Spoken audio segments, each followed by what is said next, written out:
So first position group, we got running backs. Mark, I'll let you kind of take the microphone here and kind of go through your top 5 running backs going to the season. Sure. So I'll start with my 5th and I'll work my way up. So Sure. at 5, I had Joe Mixon. They lost P. Ryan out of Cincinnati, so I figured that a number of touches would go up. They continue to use him more and more as a receiver as he advances with Joe Burrow. The more that Joe Burrow just picks defenses apart, the more I think he's going to become like Tom Brady, where he's going to hit his check down more often because they're trying to take away the home run balls to T. Higgins and Jamar Chase. So Joe Mixon should get more catches this year. And then obviously he's their workhorse in the running game. So I have him in there.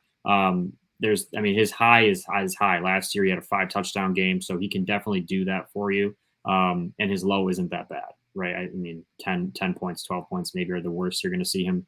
And he's always healthy, right? He's always healthy is another big thing. At 4, I had Tony Pollard. Obviously, the absence of Zeke. He's now the guy in Dallas. You saw what he did as a number 2 back, and I put quotations, number 2 back last year. Now he's the guy, right? He is the man behind a Dallas team that obviously relies on the running game first. They have a good run game because of their O-line. They have a good system.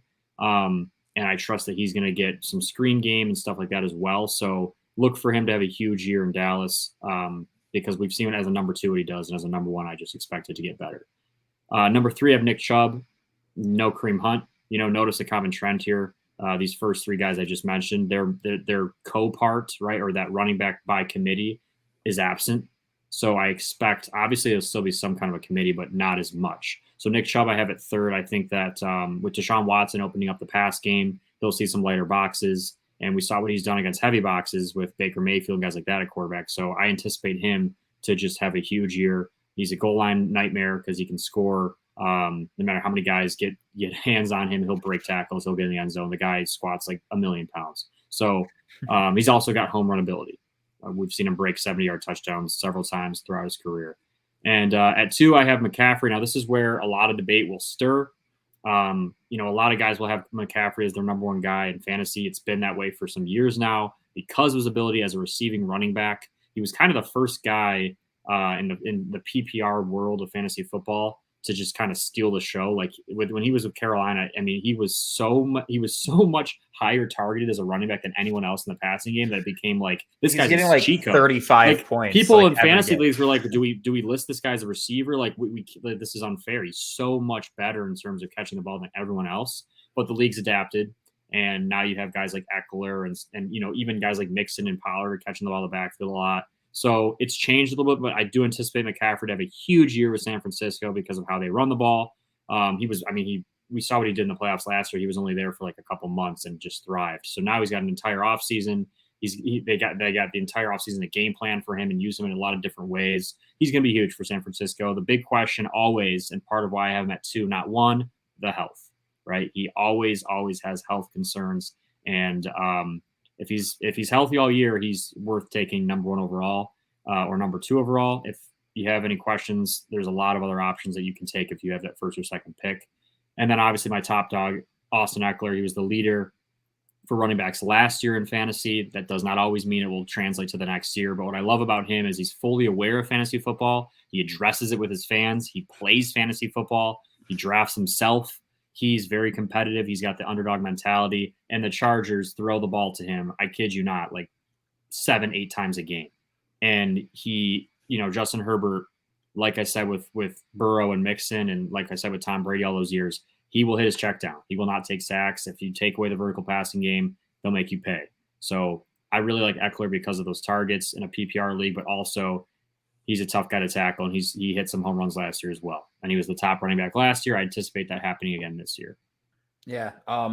Obviously, you're going to see a lot of similarities between my list and Mark's list. And if I remember correctly, tight ends is also pretty similar as well. But that's what we have sleepers and rookies for, to get a little bit more variety in there. But yeah, really agree with your list and a lot of your talking points. So I'll kind of keep mine short and sweet. Quick reminder, this is mostly with PPR in mind. I think these lists carry weight if you're not running PPR too, but PPR by far and away is the more popular, format. So, and I believe that's what both Mark and I play. So that's what we're kind of gauging these lists off of. Number 5 for me is Austin Eckler. He was my number 1 last year, and he dropped down to 5 for me just because of the fact that I I have some questions about the Chargers offensive line. They've added some receiving weapons, and he's also, shown to be a little bit disgruntled. He asked for a trade that kind of quieted down. I don't know what the situation's going to be with that. But generally, if there's, some issues there, sometimes that does result in a little less playing time. So I'm just going into some of those things a little bit more cautious. I still think he's going to be a top 5 running back in the fantasy football world, though. Number 4 for me, Saquon. Him and CMC, it's a similar situation, right? I've kind of steered clear of these guys due to injury the past couple of years. If I remember correctly, actually, CMC was on neither Mark nor I's list last year for top 5 because of how bad the injury problems were.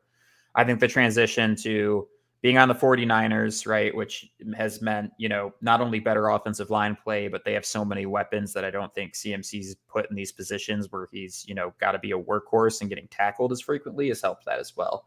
And honestly, same thing with Saquon, right? The Giants have invested in their offensive line, and we'll kind of see how, Daniel Jones and the receiving core complements, but just, bundling those two together, I think both of them, right? PPR league, their catching ability, their speed, they're both huge for fantasy for that reason. Also, Saquon has a lot of incentives in his contract. If you're ever having questions, look for guys that have incentives in their contract. If he balls out with wins and yards and touchdowns, he gets more money. So yeah, you always got to look out for that too. Definitely something to look out for. 2 for me is Tony Pollard for all the same reasons that Mark mentioned. I think with Zeke gone, he's going to be getting, not only his fair share of runs, but also probably a decent amount of targets in the receiving game. Obviously carries a lot of weight in a PPR league. And I mean, we've seen what he's done the past couple of years here. I think he's, he's still very young, incredibly effective, incredibly fast. I think he's going to be huge. Then number 1 for me, who I think was number 2 last year, is Nick Chubb again. Look, injury, he hardly has injury issues. He has huge freaking legs, can run through people, get, extra yards, break tackles. Like, he was exactly what I was expecting him to be last year. And I think he's going to be exactly the same this year. He is just a very reliable running back. He might miss out on some of that PPR potential that some of the other guys on this list are. But if you're just looking for a dude that's going to be a staple, always be good for, say 10 to 15 points every single week. I personally favor consistency, right? I'm not looking for the guys that give me 30 points, 2 weeks out of the season and then they suck the rest of the season. I like guys that give me above 10 points week in and week out because I know what to expect. And Chubb's that guy. And he was that guy for me last season. And, him and Pollard were my 2 top running backs. They were both on my roster last year. I don't know if I'll get so lucky this year, but they were both on my roster last year. Another thing with Pollard too is those short yardage touchdowns that Zeke would normally steal because he's just a fat ass, and they'd put him in there like, "Hey, go get your touchdown because we're paying all this money, and the fans want to see you do the eat thing and jump in the State Farm, bowl." Tony Pollard will get those now, so you'll see some more touchdowns, I think, out of Pollard on the short yardage stuff. Yeah, so definitely, like, I'm feeling pretty confident that Chubb and Pollard are going to be huge this year, just as they were last year. Like I said, that's a huge reason I attribute the fantasy success that I had last year was because those 2 guys were on my roster. Struggling with running back depth, I was happy that I shored that up early, and we'll kind of get into that when we discuss strategy later in the conversation. So, any other comments on running backs before we move on here? No, I mean, I think, generically, obviously we'll get more into this strategy towards the end, but be careful. The running backs typically go pretty quick. You want to make sure that especially if you're in a PPR, look for guys that get targets out of the backfield. Those are easy, cheap points to get. And obviously you always have to weigh in the running back by committee and the injury concerns with all of these guys.